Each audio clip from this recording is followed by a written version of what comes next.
cukup banyak. Inclusive practices tidak hanya untuk students with special needs dalam artian keterbatasan fisik atau mental, tapi juga ini kita harus tahu siapa siswa kita di kelas, dari mana mereka berasal, gendernya, race-nya, ethnicity-nya, religion and beliefs. Kemudian number 2, developing positive attitudes towards diversity in my learners.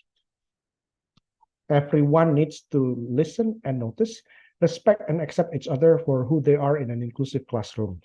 Number 3, using pedagogical strategies that encourage inclusive education within a supportive teaching environment. Number 4, involving parents, learners, and other relevant individuals. Tadi yang tanya, wah ini nggak ada guru yang spesial untuk mengajar anak dengan kebutuhan khusus. Memang akhirnya sekolah dan guru harus bekerja sama, because we are English teachers, we are not masters of everything. We need to get some involvement from relevant people, those with special expertise in handling students with special needs. Number 5, assessing individual learners in a variety of ways. And number 6, supporting learners in identifying, addressing, and assessing learning goals based on reasonable adjustment. Jadi kalau kita sudah punya siswa yang berkebutuhan khusus di kelas, kita perlu support bagaimana mereka mencapai tujuan belajarnya yang disesuaikan dengan kondisi si anak. Ya, ini memang cukup normatif boleh saya katakan lah ya. Tapi ya let's learn together ya from British Council. Yang pertama sekarang, tadi kan ini 6 secara umum, sekarang kita fokus sedikit satu persatu. Recognizing and valuing diversity. Inclusivity requires us to think about and focus on what our learners can do and cannot do on what they inclusivity requires us to think about and focus on what our learners can do and not on what they cannot do. Ya, jadi perlu kita belajar what they can do. Yang nggak bisa ya jangan dipaksa ya. Kalau memang punya keterbatasan khusus tertentu. Oke, saya langsung loncat ke aktivitasnya. Ini yang disediakan. Misalnya ini ya Ibu Bapak. Think about what exactly is affecting the learners in A to G and what this can teach us. Ya, ini contoh aja ya. Ini menjodohkan ya. Saya ambil random aja deh. Yang E, you notice that when you ask your learners questions, the boys answer most of them. The girls don't volunteer answers. Nah, ini bisa juga. Ini inklusif juga. Masalah dalam inclusivity ya. Anda memperhatikan di kelas, yang cowok menjawab pertanyaan, tapi yang cewek diem aja. Nggak mau. Apa masalahnya? Ini secara budaya. Nah, ini masalah gender. Mungkin yang cewek cenderung enggan di kelas. Oke, itu E. B sekarang. Oh, sorry. Yang B agak terlalu sensitif ya. Saya tidak mau bahas deh. Tapi itu juga bagian dari inclusive practices paling nggak di British Council. Walaupun saya tidak dalam posisi yang nyaman untuk membahas itu. H. A learner gets upset and emotional when it is noisy or there are sudden and unexpected changes in the classroom. Ini masalahnya apa ya? Oh, social, emotional, or cognitive differences. Ya, jadi kadang perlu tahu kalau siswanya tiba-tiba bertingkah yang agak aneh gitu ya. Aneh menurut norma kita, tetapi mungkin bagi anaknya ya memang itu kondisinya. Ya. Oke, kemudian some teachers can't understand. See, when it is noisy or there are several people in a conversation. Some learners can't understand why it is noisy. Nah, berarti problems with hearing. Anda perlu tahu, Bapak Ibu. Kadang ada mahasiswa atau siswa yang kurang perform, nah itu mungkin karena satu dan lain hal. Kita perlu tahu. Apa? Wah, itu kan tugasnya guru BK. Ya, Bapak Ibu, tapi kita pendidik kita ya perlu tahu kondisi latar belakang siswa kita. Oke, yang kedua. Developing positive attitudes toward diversity in my learners. Establishing and maintaining positive working relationship between learners is only possible with genuine, open communication. And we need to create safe space. Nah, ini menciptakan space atau ruang yang aman buat anak-anak kita. Makanya sekolah ramah anak itu memang semacam jargon, tetapi kalau kita bisa mewujudkan itu bagus sekali. Ya, ini kemudian what can you advise to the teachers? Jadi ini nanti ibu bapak di materi bisa dibaca lagi lebih lanjut, tetapi saya hanya akan memberikan overview-nya di kesempatan ini, waktu kita terbatas. Oke, ini misalnya eh, ini Raffi. Nah, enggak tahu ibu bapak mungkin mengalami hal yang dialami oleh Pak Raffi ini. I have been trying to help my young learners to become more tolerant and respect each other, even when there are social behavior and learning differences. We read a story about bullying that worked very well. Most of the children understood that the behavior of the bully was because he was bullied by his big brother for being different. We discussed the importance of tolerance and respect for other people's differences and how we can work together. After the discussion, my learners made poster with respect rules that I wrote on the board. I asked them to copy and add pictures to show positive behavior and attitudes. I noticed that following problems. Some learners do not have their own colored pencils. Others do not share their class equipment very well. Those who have equipment or technology are expected to share with those who have nothing. This leads to arguments. Aku nggak punya, pinjam dong. Nggak mau, nggak boleh. Wah, ini kan jadi ketegangan gitu ya.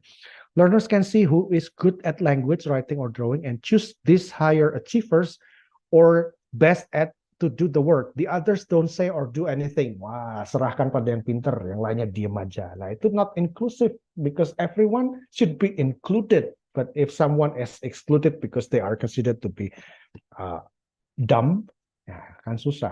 Ya. Despite the discussion we had, some learners were saying things they must have heard from their parents or outside school. I heard negative comments about girls and about one of the ethnic identities in the class. They used words like lazy and stupid. Waduh, gimana ini ya?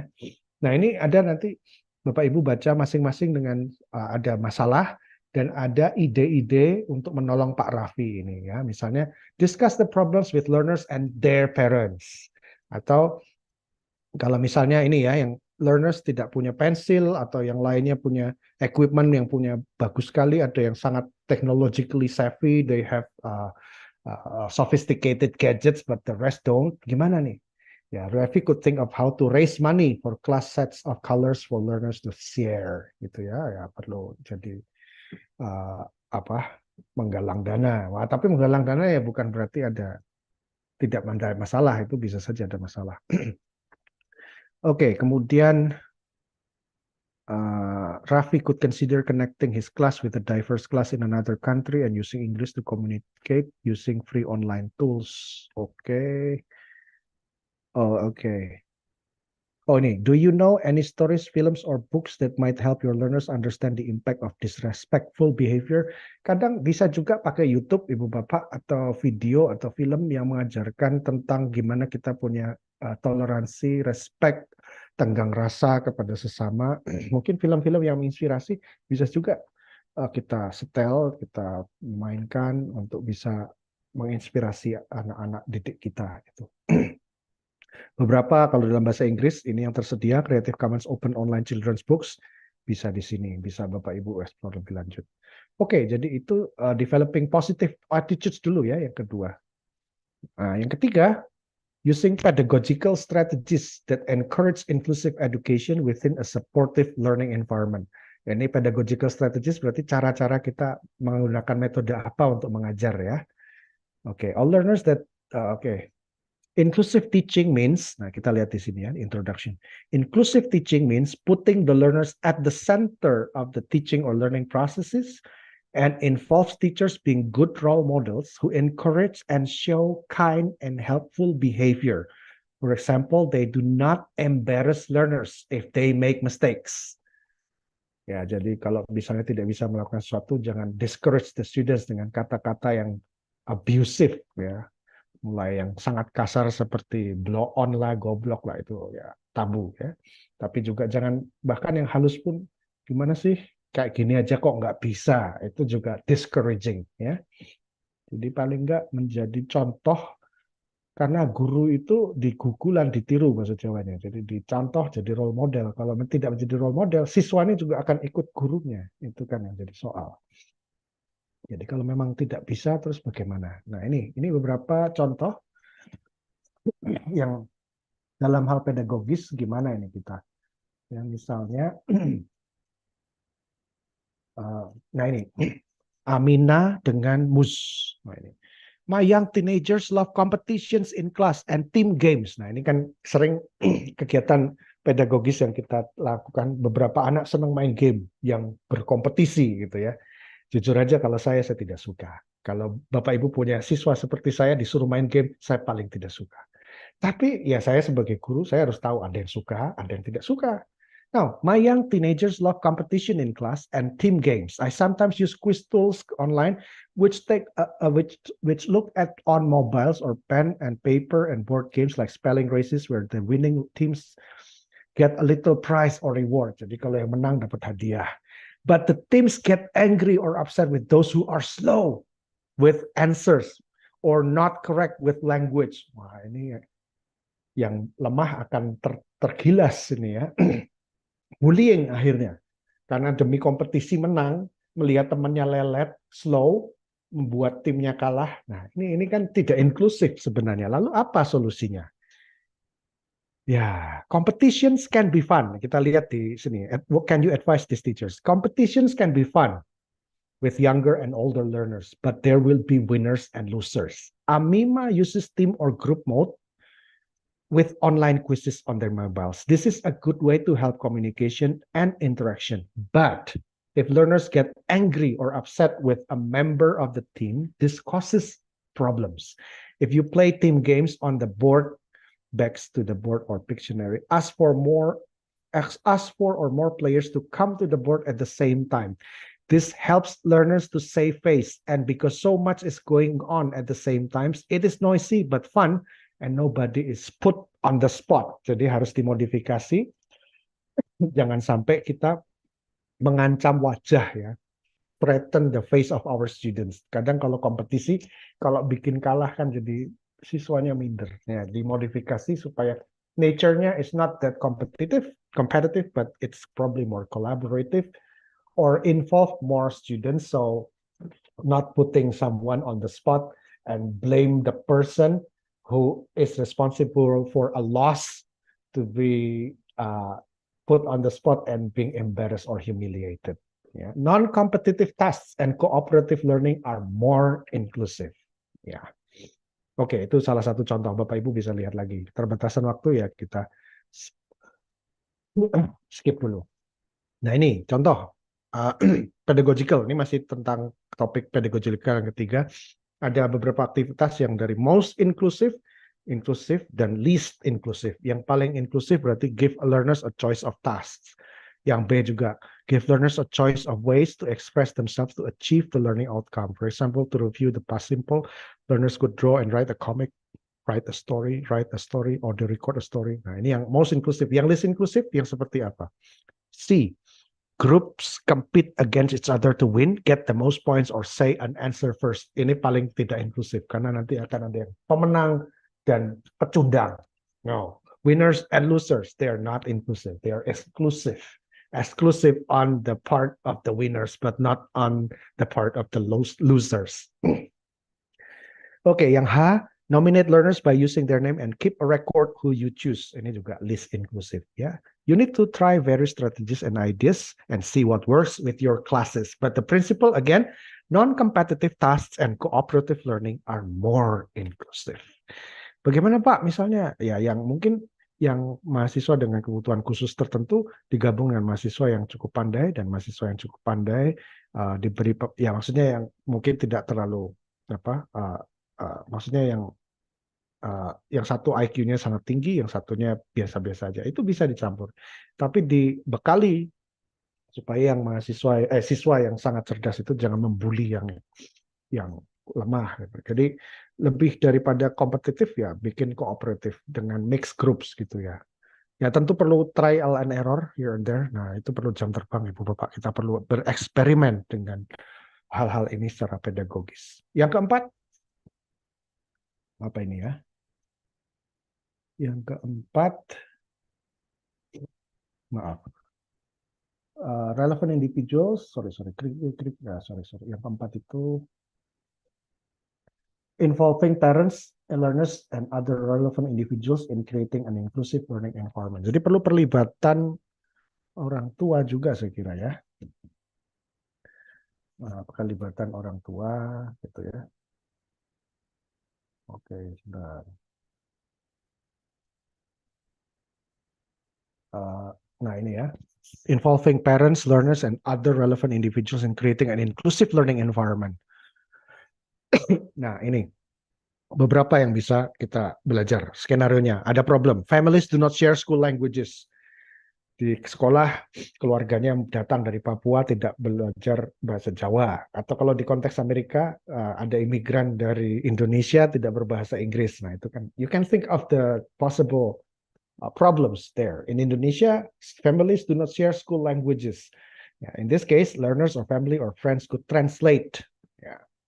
Some parents work, so can't attend meetings. Orang tuanya sibuk kerja, nggak bisa terima raport, nggak bisa ikut rapat. Bagaimana caranya? Record meetings or provide meeting notes translated into home languages. Some parents feel too scared to come. Eating meetings after work times to sit and share food and ideas together as a teaching and learning community. So ya diajak makan-makan seperti yang pernah dilakukan presiden kita dulu waktu wali kota Solo mau memindahkan pedagang ke tempat yang lain itu sampai makan 70 kali. Makan-makan ya, penting juga. Oke, kemudian ini juga bisa Bapak Ibu pelajari nanti. Teaching and learning task. Who decides on lesson content? Lah ini tergantung nih. Decides on lesson content. Nah, kalau siswanya yang menentukan konten pembelajaran itu berarti sangat inklusif. Tetapi kita sadar di beberapa budaya termasuk di Indonesia kita yang menentukan lesson content. Ya oke, enggak masalah juga ya. Answers will vary. Tapi ya bisa dicoba. Ini beberapa pertanyaan yang bisa dicoba juga. Oke, yang kelima. Assessing individual learners in a variety of ways that allow them to demonstrate the progress they are making. Ini bicara tentang assessment. Ada formatif, ada sumatif. Bapak Ibu bisa ingat-ingat sumatif tentu yang pada akhir periode untuk menilai siswanya bisa dia katakan lulus atau lulus dengan nilai berapa, sudah ketuntasan apa itu ada istilahnya saya lupa. Anak saya kalau rapotan dapat nilai apa gitu. Itu sumatif. Formatif pada saat proses belajar, how you see the students progress in each learning stage. Ya. Ini bisa ini ya. Nah, bisa Ibu Bapak untuk mahasiswa dengan berbagai kebutuhan tadi ya, inklusif tidak hanya kebutuhan khusus dalam artian kognitif, mental atau fisikal ya, tetapi juga latar belakang gender, sosial, ras, ethnicity, dari negara mana kalau perlu ya, itu perlu dipikirkan. Nah, ini assessment-nya bisa divariasi, intinya bisa pakai macam-macam. Portfolio assessment is a good idea for inclusive assessment. Learners can pick the best examples of their work in different skills. Yeah, some other activities for assessing the students can be seen here. Ya, jadi selain apa tadi portfolio, bisa juga peer and self-assessment bisa. Talk to the people involved and explain the purpose of assessment for learning, AFL itu assessment for learning, jadi penilaian untuk pembelajaran. Explain the problems with grading dan seterusnya. Ya ini nanti Bapak Ibu bisa lihat lagi karena terlalu banyak kalau mau dibahas kita tidak cukup waktu. Yang keenam, maaf ini nanti bisa dilihat lagi ya Ibu Bapak. Look at assessment strategies, masih tentang assessment strategies. Bisa macam-macam aktivitasnya ada di sini.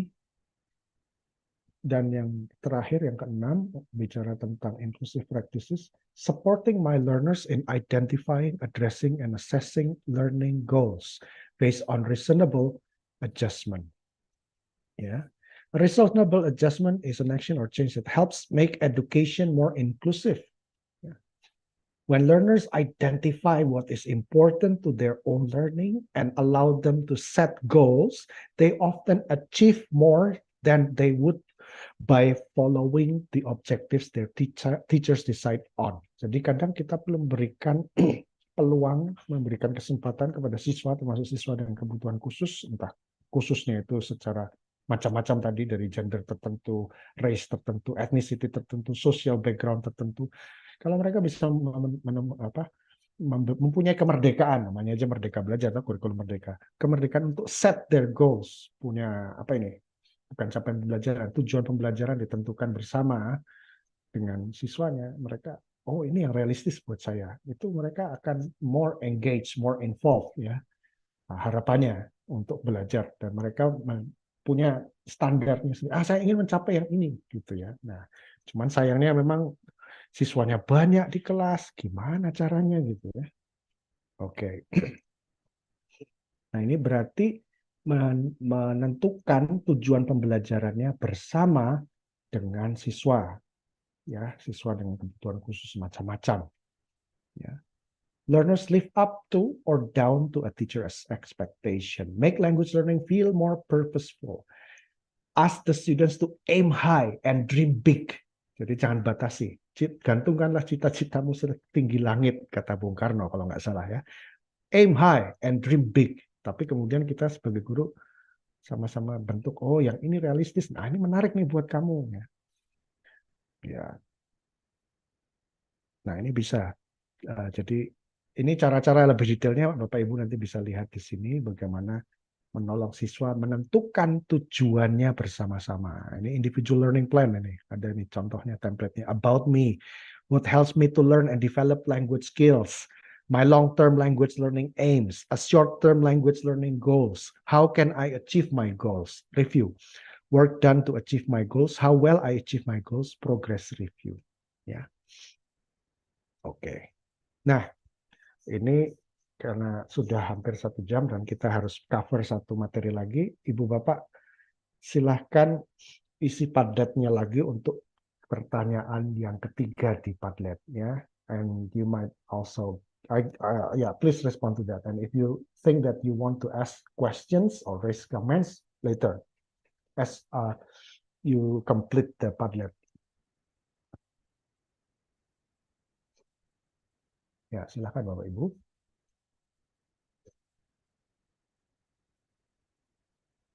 Yang baru datang mungkin bisa di-share juga oleh Mas Sandi untuk linknya ke Padlet.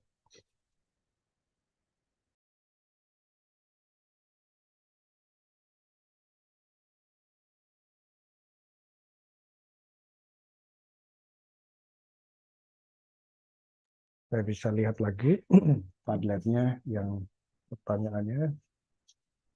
Bentar ya, saya stop share dulu. Padlet. Saya share screen yang Padlet. Oke. Nah, ini Bu Bapak. Pertanyaan yang ketiga. What you have learned from today's session on inclusive practices in ELT. Ya, tadi kita sudah cover yang dari Merdeka Belajar, kurikulum Merdeka, pendidikan inklusif, dan kemudian walaupun waktunya singkat ya, karena nggak cukup ini kalau mau detail sekali. Tapi tadi yang dari British Council juga ada paling tidak 6. Nah, sekarang coba Bapak Ibu refleksikan. Please relate what you have learned, especially from the British Council book, to your past or current teaching practices and or future plans. Ya, karena mungkin, wah ini ya saya ada menghadapi siswa dengan kebutuhan khusus. Khususnya macam-macam ya, tadi tidak hanya yang cacat, katakanlah bahasa kurang pasnya itu cacat ya, disabilitas ya. Cacat itu nggak betul juga sekarang. Jadi ada yang dengan kebutuhan khusus, dengan macam-macam, bukan hanya yang disabilitas secara fisik dan mental, tapi juga karena termarginalnya karena dari suku bangsa tertentu, dari bangsa tertentu, dari etnisitas tertentu, dari gender tertentu, social background tertentu, itu bisa menjadi khususnya macam-macam. Jadi sebenarnya uniqueness-nya itu tidak hanya kita lihat putting the disabled students with disabilities on the spot all the time, but we need to broaden our horizon. It's not simply about students with disabilities, even though yes, we need to be inclusive to students with disabilities as well. Okay. Relate what you have learned, especially from the British Council, to your past or current teaching practice or future plans. If you think that in one way or another, lessons from British Council can inspire you to handle students with special needs in all kinds of special needs you can think of, then please share your ideas here. Yeah. While you are responding to the third question, I give you some time to speak if you want, or to respond in a spoken form here. Anything that you want to relate to today's session on inclusive practices. Yeah.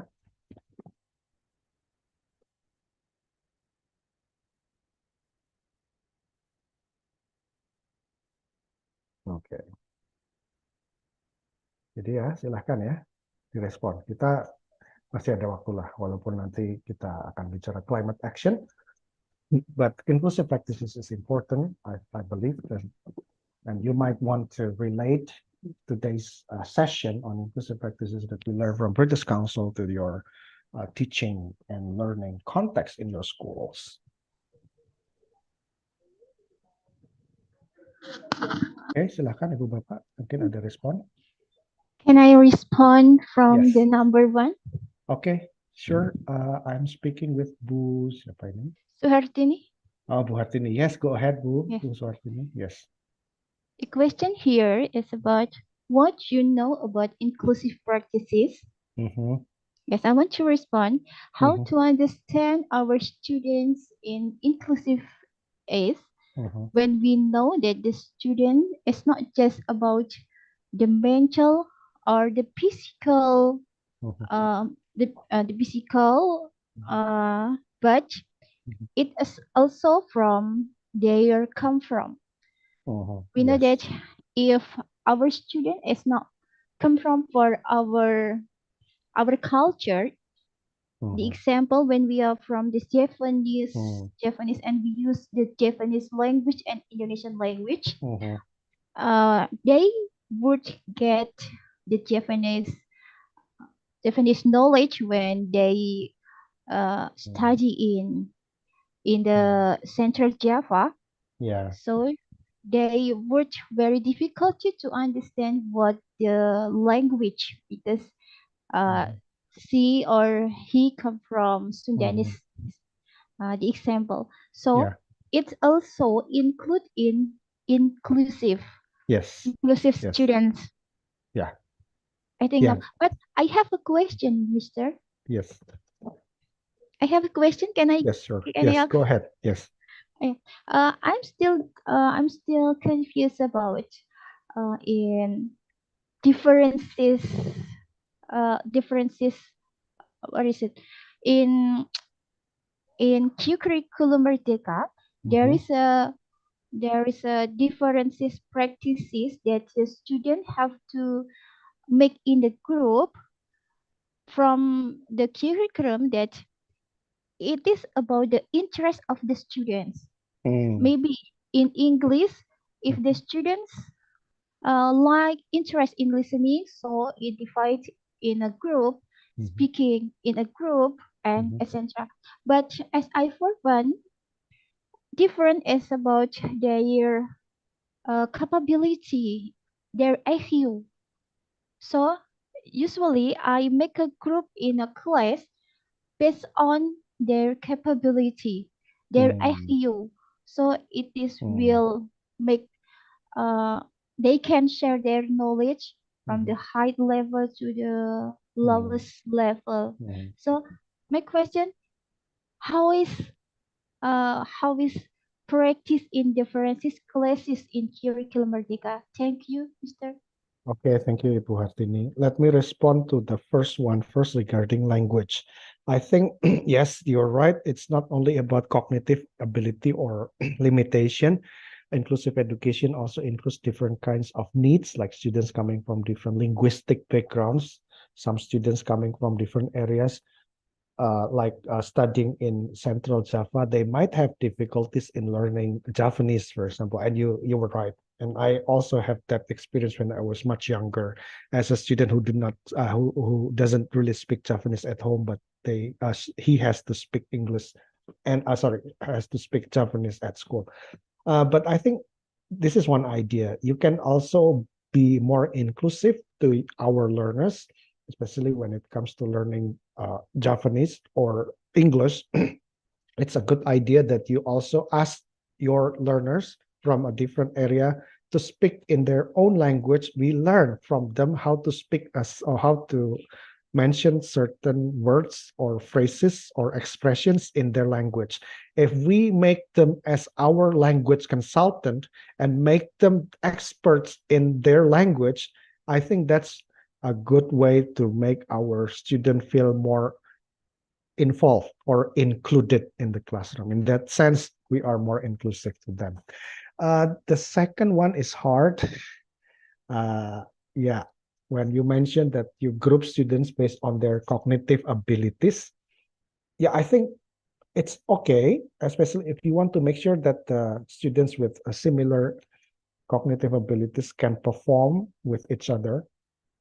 But just remember that students are pretty good at identifying teachers' decisions, the motives of teachers' decisions. And sometimes if the students feel that they are grouped because group in a certain group, which is less intelligent than those who are usually grouped in one group, they can sense. And that sense, I think it's okay for you to group students depending on their intellectual abilities, but don't make it as the only rule or the only variation you have. So vary your strategies. You can mix in different class meetings, you mix groups with different criteria in mind instead of grouping the students only in terms of their intellectual ability. I hope this makes sense to you, Bu Suhartini. Jadi tidak hanya dikelompokkan, oh ya tiap minggu kelompoknya itu terus. Students can easily notice why you group certain students in a certain way. You see what I mean? Yes, I agree. Yeah. Okay, that's a good question. Okay ya, saya ingin tahu dulu yang I'd like to see the Padlet respond if any. Oh, hang on, maybe Padlet. Let me check one or two response and then okay.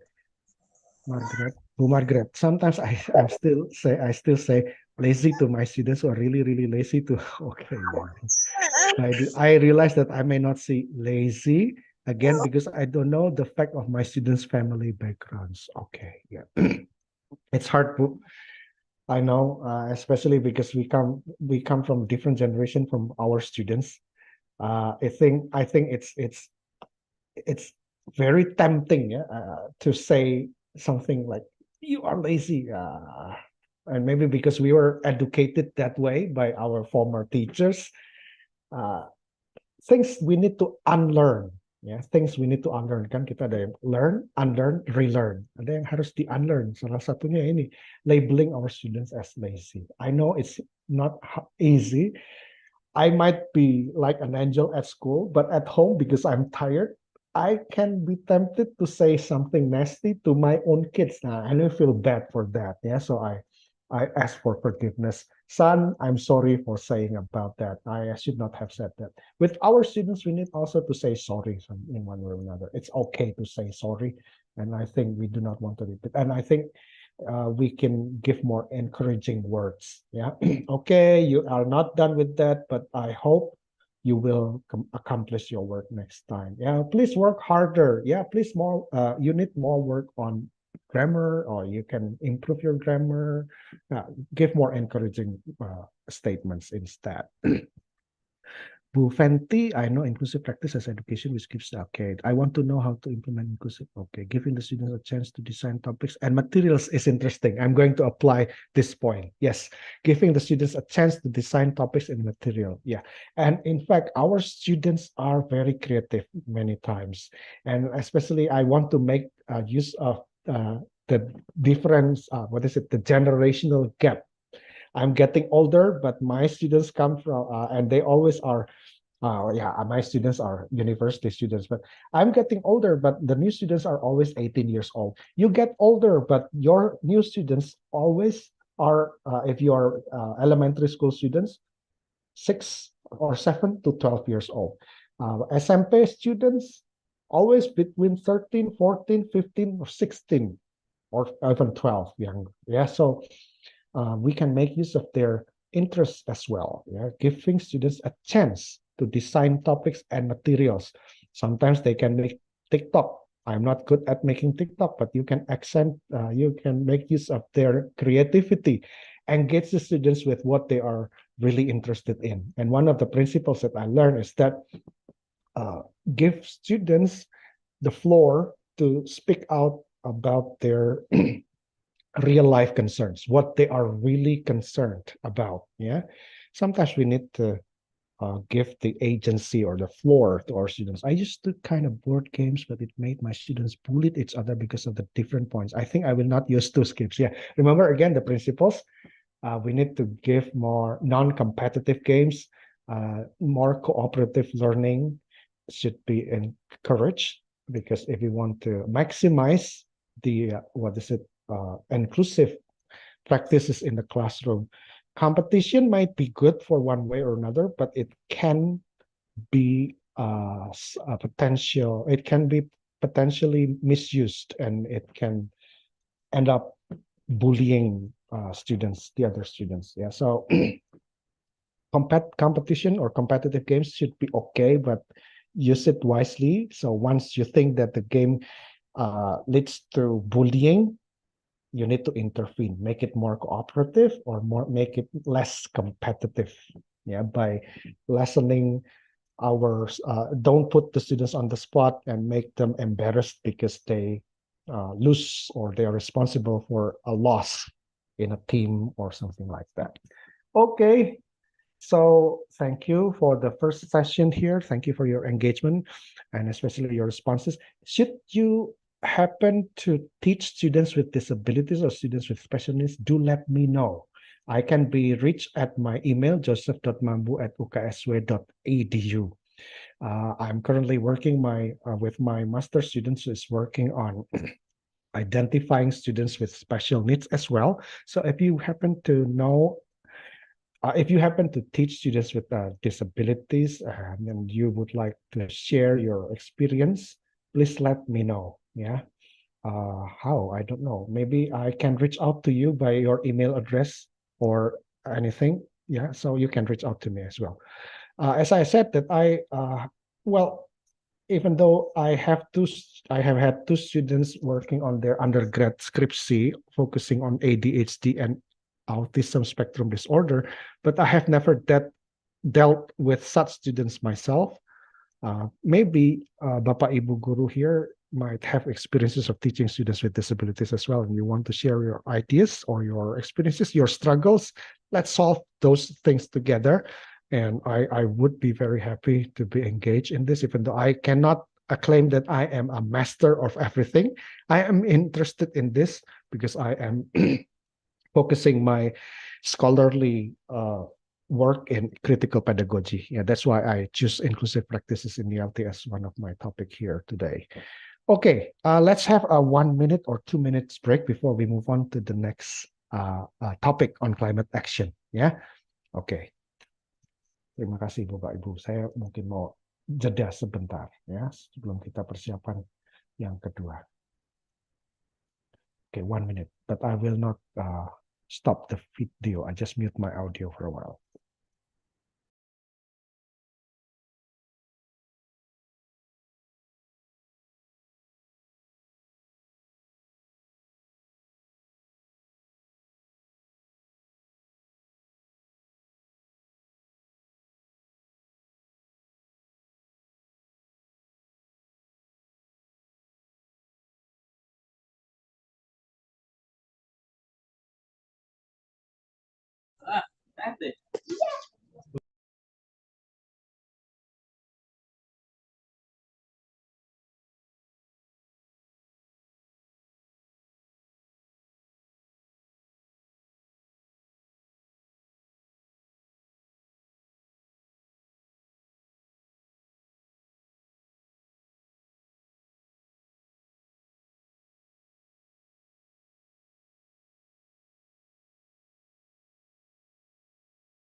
Okay, Ibu Bapak.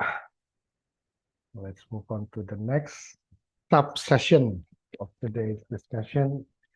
Climate action in English language education. Yes, Salatiga is getting hotter. Those who are working in Salatiga know what I'm talking about. Even today, before I drove here to campus, I saw that Mount Merbabu is full of smoke. I don't know what happens. Maybe bushfire? Yeah, climate action. I couldn't imagine Salatiga is now this hot, Bapak Ibu. Those who are working in Salatiga, anyone? I think I saw somebody who is working in Kabupaten Semarang or Salatiga. Pak Aditya, yeah, I think you are in Kabupaten Semarang. Pak Marwan, I don't know whether you are working in Salatiga or its surrounding. Not that. I'm Yes. from Lampung, sir. Oh, from Lampung, and I think Lampung is also a hot city. I went to Yes. Bandar Lampung, Tanjung Karang. It's a hot city. So if Salatiga is 35 centigrade Celsius, yeah, wow, it's really hot. But my friend from Solo bully me in one word. Okay, you are only 35. Yeah, it's hot, but Solo 41. God. Yeah, yeah, I don't know. Global warming. Yeah. So today's discussion, and this afternoon is particularly very hot. I turn on my air conditioner. It's getting too cold, but I turn it off in 5 minutes. It's hot again. Yeah. So climate action is something that we need to do. Yeah. Thanks to the global warming, as English language teachers, what can we do about this? Okay. Outline.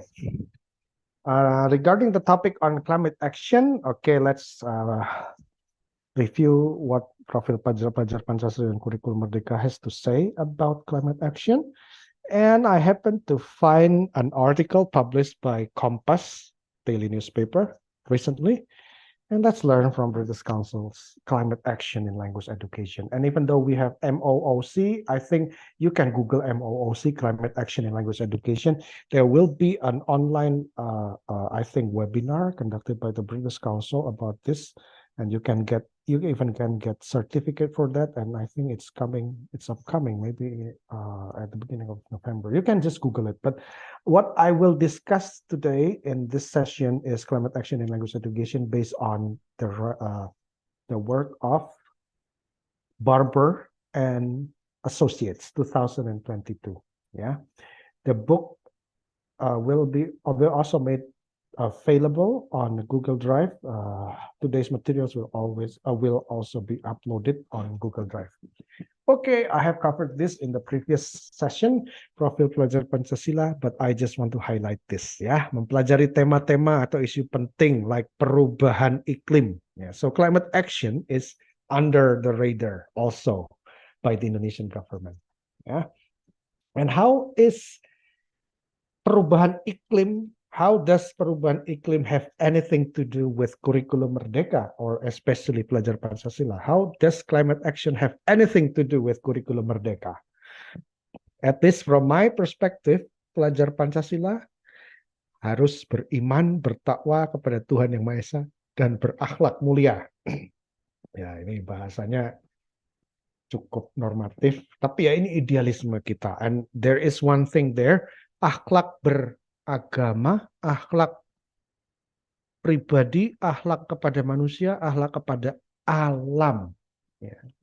Jadi kalau Bapak Ibu happens to integrate P5 program project penguatan profil pelajar Pancasila and use English in the P5, remember that climate action has something to do with akhlak kepada alam. Ya. And gotong royong, in my opinion. Karena ada elemen kunci gotong royong, kepedulian. If you don't care about nature, if you don't care about the environment, you have no profil pelajar Pancasila whatsoever in your heart or in your student's heart. That's why, in my opinion, climate action is definitely related to project penguatan profil Pancasila. The question is how and why. Ya, ya. Tadi saya sudah kasih contoh ya. I gave you the brief overview of how hot Salatiga is now. When I was a student 25, 26 years ago in Salatiga, it was so nice. Never reached 35, maybe under 30 or maximum 30. Now 35, wow. Yeah. Ya ini ada contoh ya yang tentang climate action. Pak Abdullah, pengawas Ternate, gaya hidup berkelanjutan, topik konservasi air. Ya, climate action has something to do with how we also keep or preserve our environment so it won't get worse. Ya. Membuat aksi penghijauan lereng gunung. Okay, this is one example of how we can do something in the sense of reducing the impact of climate crisis. Now, krisis iklim adalah krisis kesehatan. And if you notice that I sometimes clear my throat, this is also one impact of the crisis, climate crisis. It's been really hot these days, and my son maybe pick up or was contacted by a virus or something in one way or another at school. I got the virus from my son, and yeah, you know that my I'm sorry for my sexually voiced today, sexually voiced throat or whatever. Perubahan iklim berdampak buruk terhadap kesehatan. Heat stroke, dehydration. So drink a lot. I use drink, and you know what? I don't use a plastic bottle. I use my own tumbler. This is one of my commitment to save the environment. By not buying too much plastic, and I use the tumbler at the Arizona State University, my alma mater. Nah, krisis kesehatan, krisis iklim. Okay. I won't have much time to discuss this material, but as you see that the topic that Kompas brings here is pretty provocative. Krisis iklim adalah krisis kesehatan. Ya, negara-negara ya ini kolomnya dibacanya kolom 1, kolom 2, kolom 3. Jadi nanti nyambungnya first column yang perubahan iklim berdampak, nanti lihat yang kanan yang kolom 1 lagi. Nah, itu cara membacanya karena saya potong supaya irit tempat and it becomes large. Ini saya langsung kolom 3. Negara-negara yang paling responsible atas pemanasan global yang mencapai 1,2 derajat di atas tingkat membantu, mestinya membantu. Tapi negara-negara itu malah tidak ya, malah cuman ya sekarang yang menjadi sorotan ya, tidak di artikel ini. United States dan China itu dua negara yang paling bertanggung jawab juga harusnya menciptakan krisis iklim. Industri besar-besaran, hutan ditebang. Ya, tapi jangan hanya menyalahkan. What can we do here in Indonesia, especially in our English language classroom? Okay, teaching English here, published by British Council. Climate Action in Language Education, Activities for Low Resource Classrooms. Jadi ini dirancang untuk termasuk di pelosok-pelosok Indonesia in remote areas where access to the internet is still limited or constrained. You can make use of these materials for the students. There are 10 themes covered in this book, unit and themes. Yeah, and we will not have time to discuss all of them, but I just highlight or screenshot some of the important points and interesting points that we can use in our language classrooms. The units, there are 10 units in this book.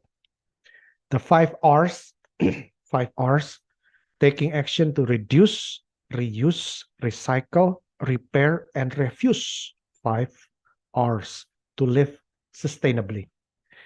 Number 2, endangered animals, reflecting on the importance of protecting all wildlife. 3, storm coming. Ya, tiba-tiba Salatiga hujan beberapa hari lalu with some thunderstorm, and all of a sudden, because of the heat, some of the asbestos above my roof is kind of cracking, and during the downpour, it flooded my garage. Jadi kebanjiran garasi saya. Storm coming, be careful. Atap-atap yang bocor segera diperbaiki, Ibu Bapak. Learning about extreme weather and taking action to reduce risks. Number 4 is particularly interesting. Sports in climate crisis, exploring the relationship between sport and the climate crisis. And I just knew that there are sports that contribute to climate crisis, and that there are sports that are friendly to our environment and just do not really contribute to global warming. So what can we do to sports that contribute to climate crisis? Are we going to eliminate them? Maybe soccer fans will say, no, we love soccer and football. Yeah, but remember, some sports might endanger our environment. What can we do about it? There's a debate on that. So the activities should be interesting here. Number 5. Oh, hang on. What is the activity number 5? Sorry, karena ketutupan saya. Okay, buy, use, toss. Number 6. Oh, sorry, buy, use, toss. Understanding the impact of consuming and throwing away. Number 6, upcycling. Upcycling. Thinking about how rubbish can be recycled into items of higher value. Fast fashion. Number 7. Finding a compromise on the climate and economic impacts of the fashion industry. 8. Water for all, examining the water crisis and its impacts globally and locally. 9. Farming and the environment, connecting farming, food security, and the climate crisis. And number 10, climate change and energy, assessing energy sources and their impact on our planet. You can make use of this outline from the textbook to check also the level of the students. Yeah, the level of the student. Sorry, like A2. Oh, ini ada lihat ya, language itu yang bisa language-nya yang di emphasize vocabulary and listening. And then level itu A2. Ini berdasarkan common framework of European something, CFAR ya. Jadi itu ada A1 sampai C2. Jadi kemampuan bahasa Inggris, bahasa asing itu menilai dari A1 sampai C2. A1, B1, A1, A2, B1, B2, C1, C2. A1, A2 itu yang sangat basic elementary. B1 and B2 intermediate, C1 and C2 advanced to expert. Bayangkan saja yang TOEFL paper base 600 itu baru C1. Kalau IELTS 6,5 itu mungkin masih B2, ya, something like that. And primary age 9 to 12, or primary and above. Yeah, so you can make use of this material or the outline of the materials here to suit our learners as well. That's what I like about the British Council's materials. The 5 R's, ya. Misalnya ini langsung aja deh. Reduce, reuse, recycle, repair, refuse. Meaning, reduce itu apa? Use or buy less of something. Reuse, use something again. Recycle, give something a new use. Repair, mend something, memperbaiki when it breaks. Refuse, say no to something. And there are examples. Don't buy a book, borrow a book from library. Use 2 sides of a piece of paper, itu reuse. To use an old jar to keep pencils tidy. Sew a hole in an old sock. Always carry your own bag for shopping. Yeah, and then you can even, if you can also involve the students to think of other examples for their 5 R's. For example, example 3 here. Put students into 5 groups, 1 for each R. Have each group think of 1 more example for their R. Ya, kalau tadi contoh 1, contoh 2 sudah dibahas, mereka bahas lagi dalam grup. Apalagi yang bisa? You can involve the students in group work. You can also use the 5 R's to learn the future with going to. On board, write our green pledge. Explain that a pledge is the same as a promise. Tell learners that you are going to make a green pledge based on the 5 R's. Say 5 things that you are going to do. I'm going to borrow books from the library. I'm going to, yeah, you make a green pledge. Yeah, this should be fun as well for our students. Okay, number 2, endangered animals. You can make use of this as a listening or dictation. Yeah, listening and dictation activities. You provide the tables here, name of animals, where do they live, where are they endangered, other information about them. And you make this list: lemur frog, tree kangaroo, coconut crab, and so forth and so on.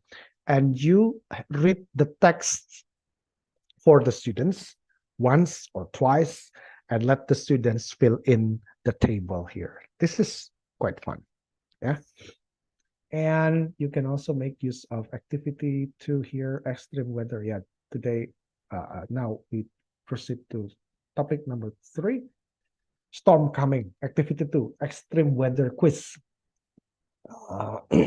with the following words on the board. You can write the following words on the board: blizzard, cyclone, drought, flood, forest fire, hurricane, smog, tidal surge, tornado, typhoon. And then ask the learners to work in groups of 4 to 6 and tell the participants they're going to do a group quiz. Ask each group to name their team using an environmental theme, the tricky trees. Read the following questions out loud and give teams time to discuss the answer. Ya, ini tes vocabulary ya. Contohnya quiz ya. Nomor 1. What is it called when temperatures are very high and the lack of rain could destroy harvests which millions of people rely on? Ya, ini harusnya jawabannya adalah drought. Oke, ini contoh saja. Lanjut ya. Nah, ini yang nomor 4 yang menarik tadi menurut saya. Sports in climate crisis.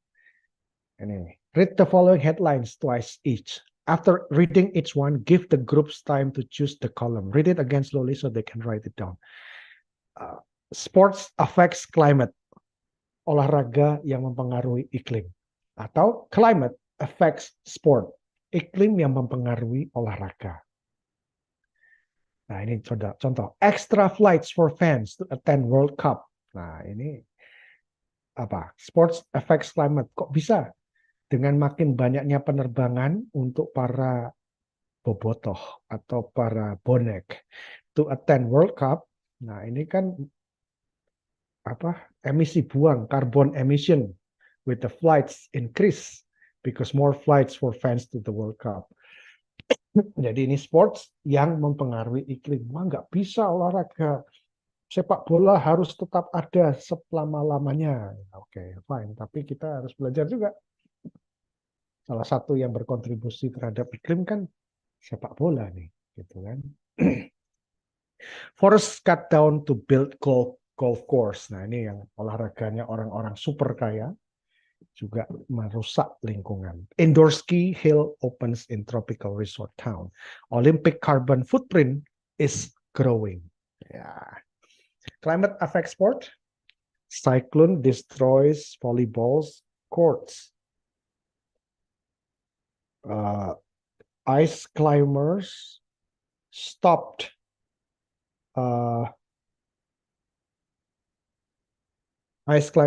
by melting glaciers. Lack of snow forces cancellation of ski event.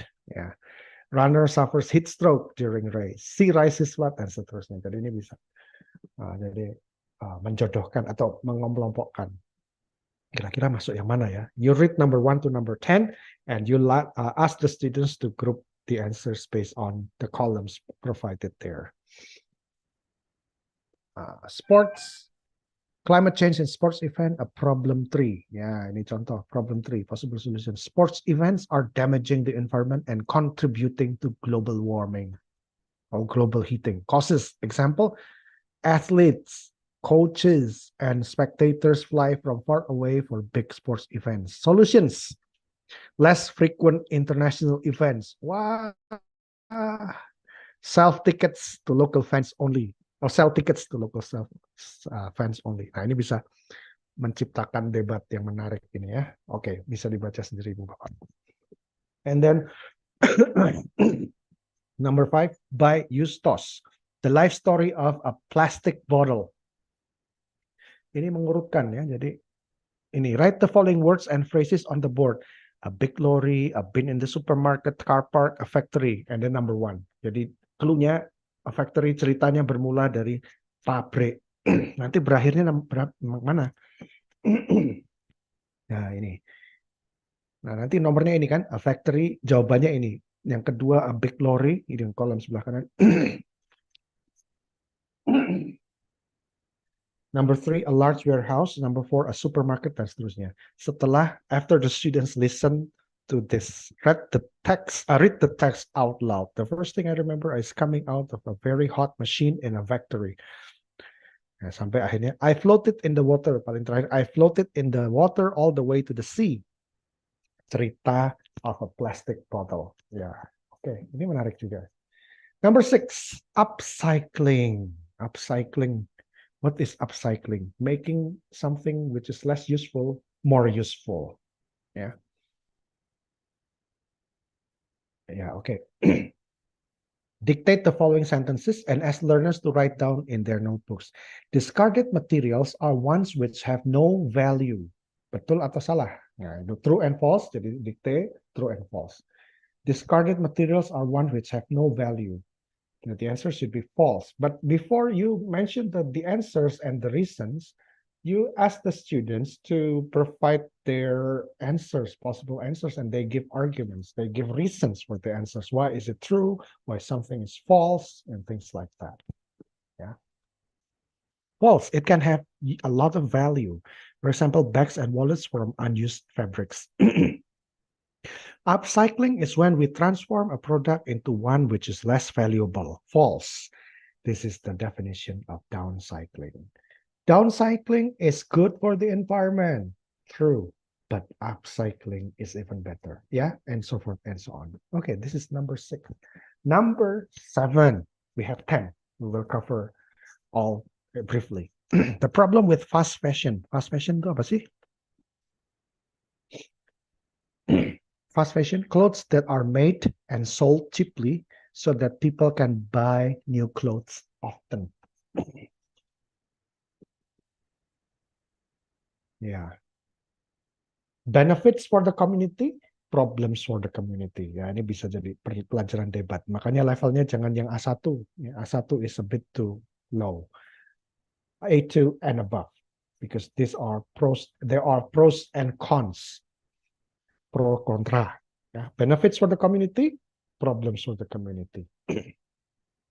Benefitsnya apa? Fast fashion creates jobs in factories, supports local industry, creates jobs in agriculture, and so forth and so on. Problems: factories create pollution. Throwing away clothes creates waste. Increase in rich or poor divide. The rich gets richer, the poor get poorer. Yang kaya makin kaya, yang miskin bertambah miskin. Yeah. Okay. That's number 7. Number 8, water for all. The vicious cycle of the water crisis. Yeah. Yeah. How does clean water relate to health? How does clean water relate to education? How does clean water relate to money? How does water relate to political stability? Yeah, you give 4, in 4 groups, you provide, you divide the class into 4 groups, each group 1 question. And in a separate sheet of paper, one group focuses on health, another group focuses on education, another one on money, the other one on political stability. And in each sheet of paper for each group, you provide keywords. Yeah, and then you can make use of this as a foundation for listening comprehension. And you read out loud the text on the right column there. You read, like, for example, education. Children who are not healthy or who have to walk a long way to collect water and so forth. And then they have to complete. Yeah. Ask which original group text 1, 2, 3, or 4 was the closest. Before you ask the students to, what is it? Before you ask your students to check, before you read out loud, you can ask your students to discuss in their groups, what is the possible essay or paragraph that include the keywords. So the keywords are the foundation for them to develop a sort of short paragraph about how clean water relates to education, how water relates to political stability. Yeah, and then after they come up with one paragraph from their version, they listen to the teachers who read from the text on the left, on the right column. Yeah, so that's one of the activity that you can make use of in the classroom. Optional extension based on the live listening text. Ini yang ada panah-panahnya.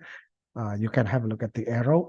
Ask each group to draw a visual diagram of the vicious cycle of the water crisis and present it to the other groups. Diagrams might look something like this. Okay, number 9, farming and the environment. Ini perdebatan lagi. farmers versus green activists, antara peternak atau yang mempunyai ladang, mempunyai perkebunan, mempunyai peternakan versus green activists. Yang farmers akan mengatakan we need, nah apa ini ya? We need to feed a growing population. Ini pasti farmers. Kemudian green activists, we need to protect animals and their habitat. Wah, berarti mereka tidak setuju dengan farmers. Nah, ini kan bisa perang debate. Nah, tapi kan we do not end up in debates like this.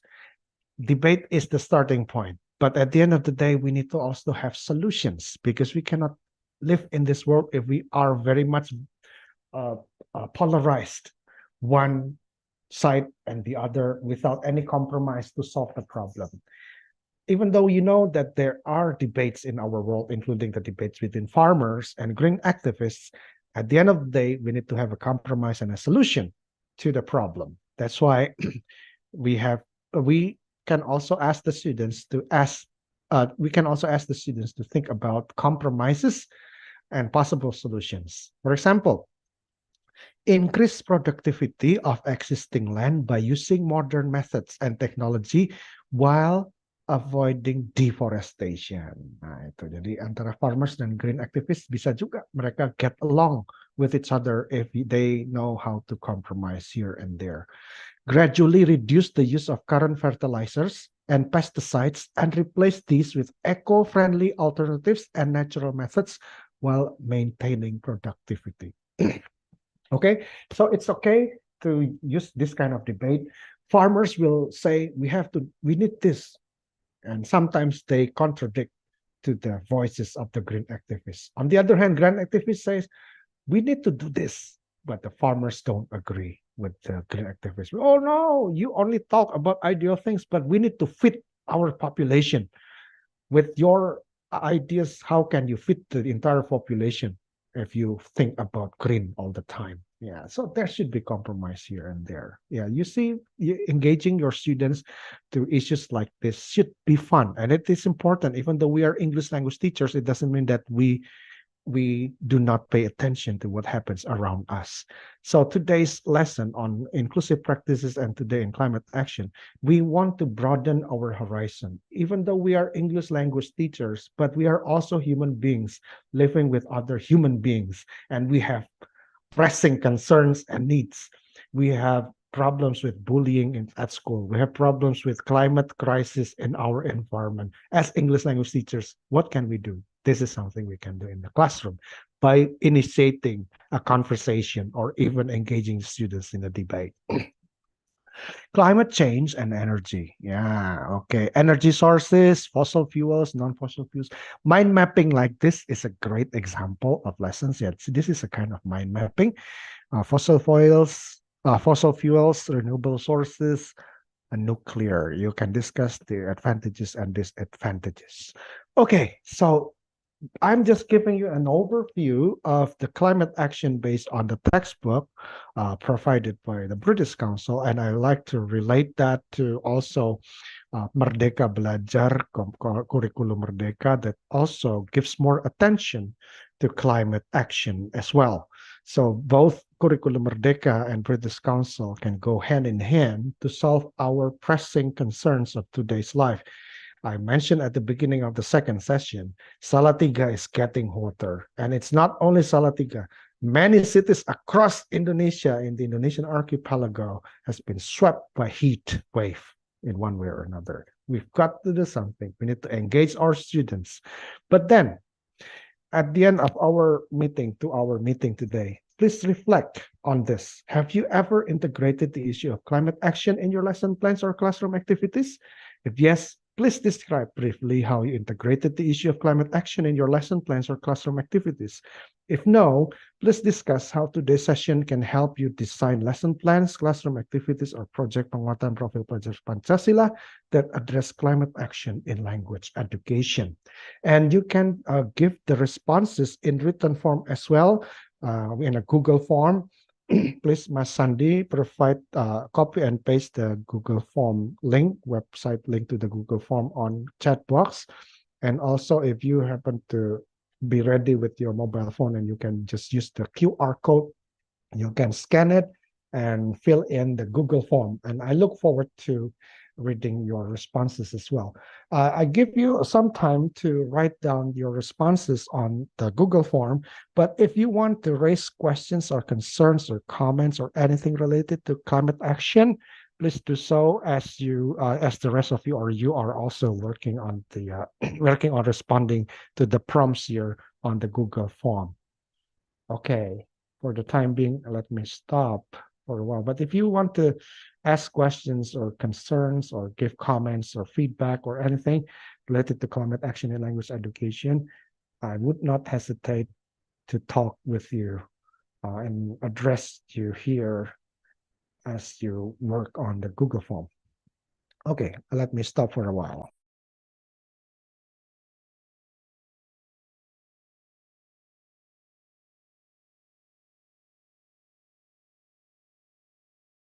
Okay, the Google form is already available on the chat.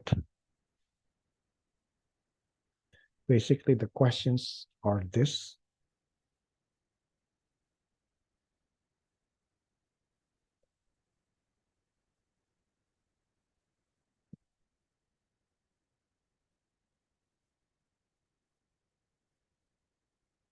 Oke, Ibu Bapak, silahkan kalau misalnya ada yang ingin berdiskusi secara lisan, if you want to talk more about the climate action. Yes, I'd love to look at your responses on Google Form here. I hope you have some responses here.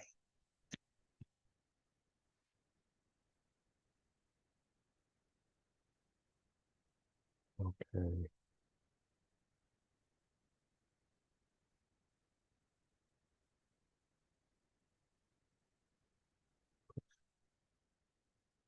Okay, I stopped the screen sharing, but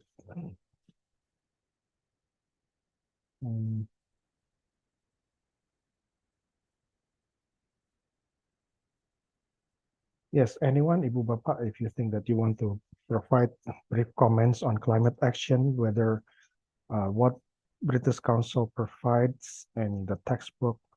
Oh, and by the way, I can share something else. Yeah, once again, while you're waiting for me, you can look at the chat box and you can work on the Google form as well. Climate action in English language education.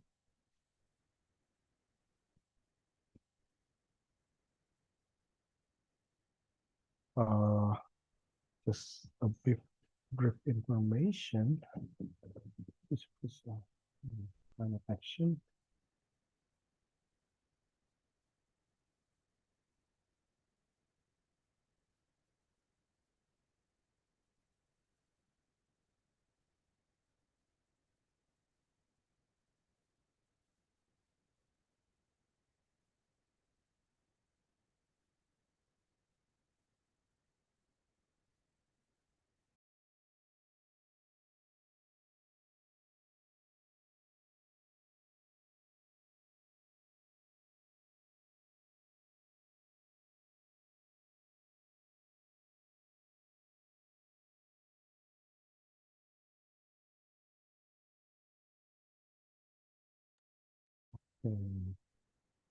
Climate action. Yeah, so the link, you can Google climate action in language education. This is the original text from the British Council. You can explore research in focus how the global ELT sector is responding to the climate crisis.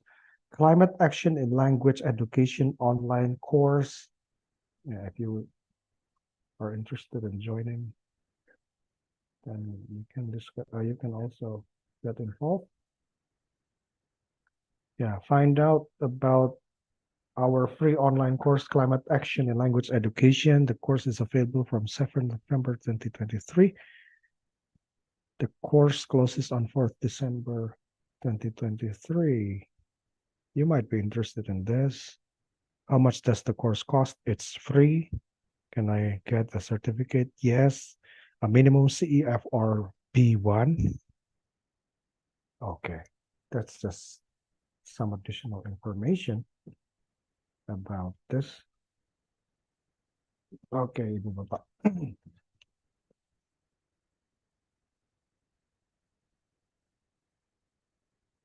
Yeah.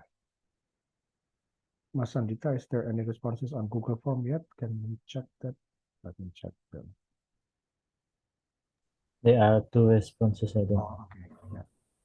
I'll check my email.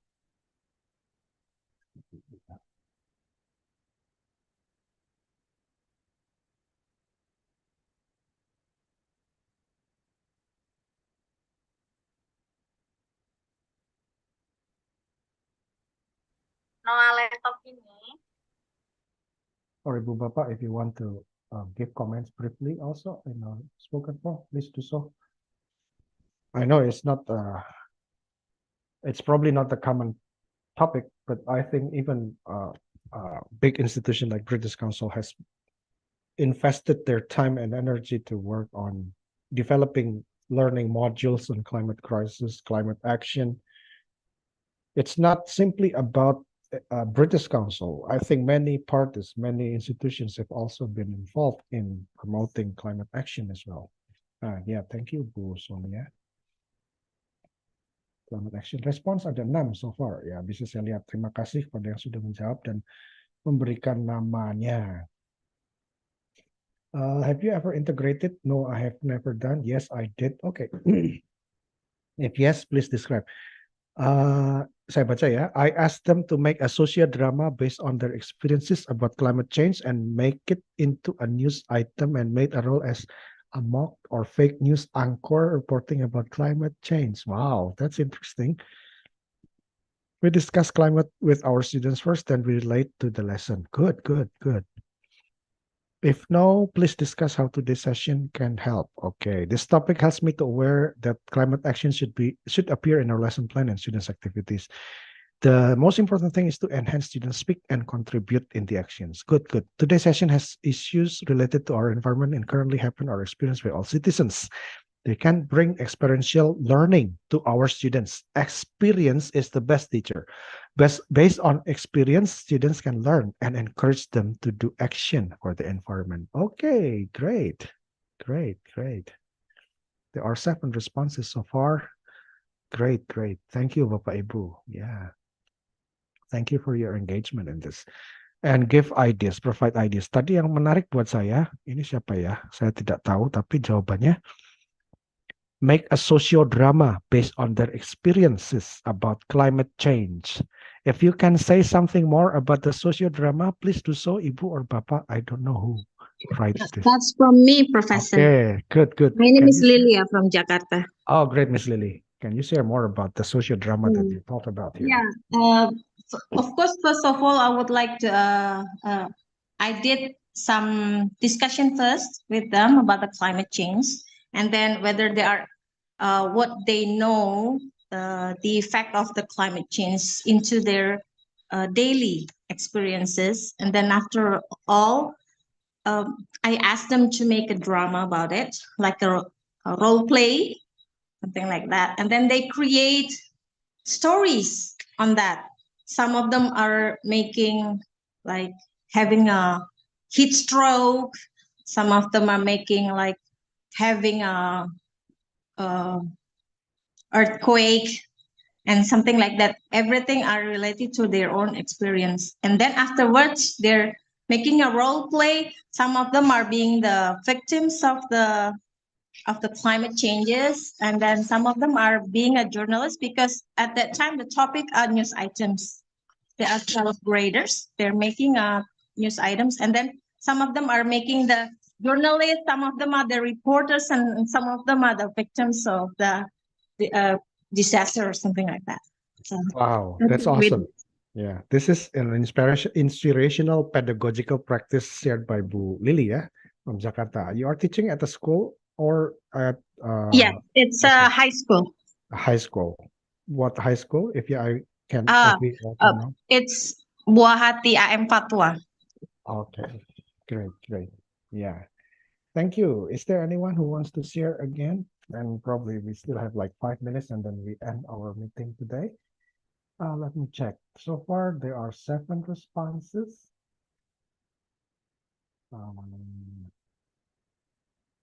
Yeah, 7.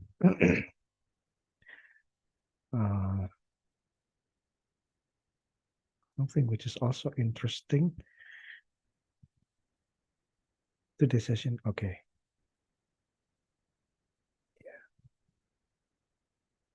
Okay, yeah.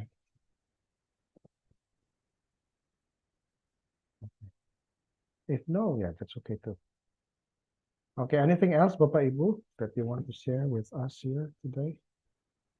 Thank you for the 30-something people who are very committed to British Council Connects Teacher Educator workshops. Okay.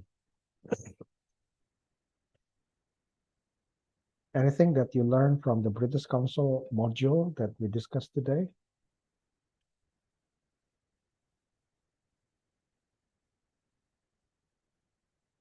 I hope some of the lessons or lesson plans or activities provided by the modules can be inspiring for all of us, and also the lesson from Bu Lili. So the characters are varied. There are reporters or journalists, the anchor, news anchor, and victims of the climate crisis, like earthquake and things like that. Yeah, that's super interesting. Yeah. Okay, Bu Bapak, tadi katanya Bu Sonia also done. Maybe you can share something, Bu Sonia?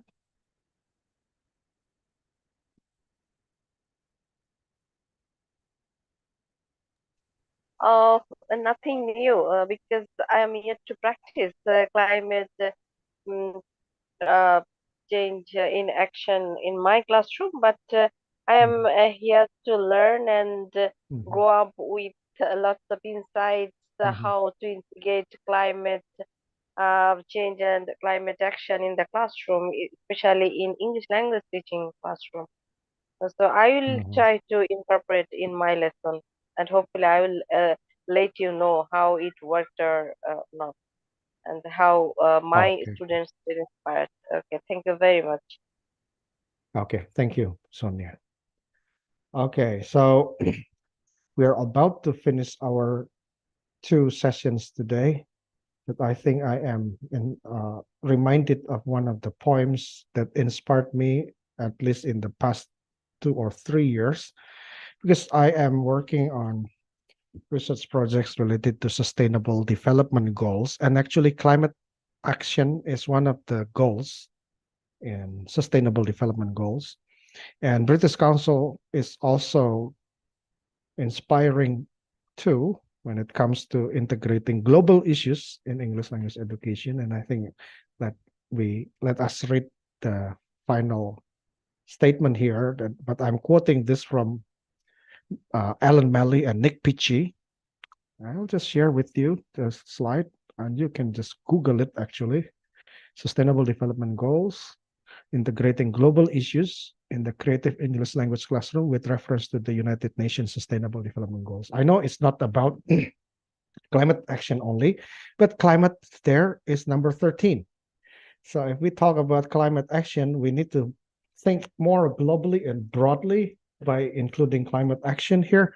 And in fact, when it comes to inclusive practices in education, we have quality education. Quality education also means that we ensure inclusive practices are integrated or incorporated into our language classrooms. I close today's session by reading this. Teacher, what do you do? I'm a teacher. What do you teach? People. What do you teach them? English. You mean grammar, verbs, nouns, pronunciation, conjugations, articles and particles, negatives and interrogatives? That too. What do you mean that too?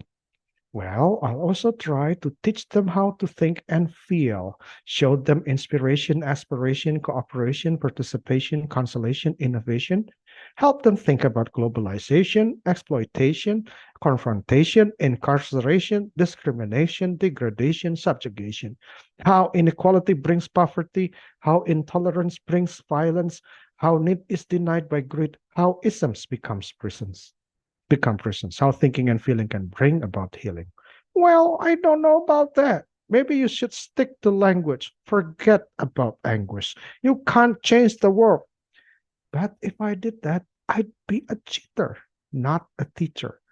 Ladies and gentlemen, it is incumbent upon us English language teachers to not only integrate language-related skills to improve our language learners' language competence, but it is also important to engage them in addressing global concerns and real-world issues, including climate crisis and practices that are not inclusive in education. So with that note, ladies and gentlemen, Bapak dan Ibu, thank you very much for your participation in today's British Council's a session again with me, Joseph Ernest Mambu. I hope today is inspirational despite over the weekend, and probably people are craving about having holidays with their families or beloved ones. But thank you for your perseverance and engagement in today's activities with me.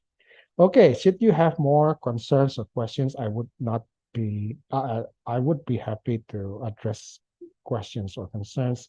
I can be reached at joseph.mambu@uksw.edu.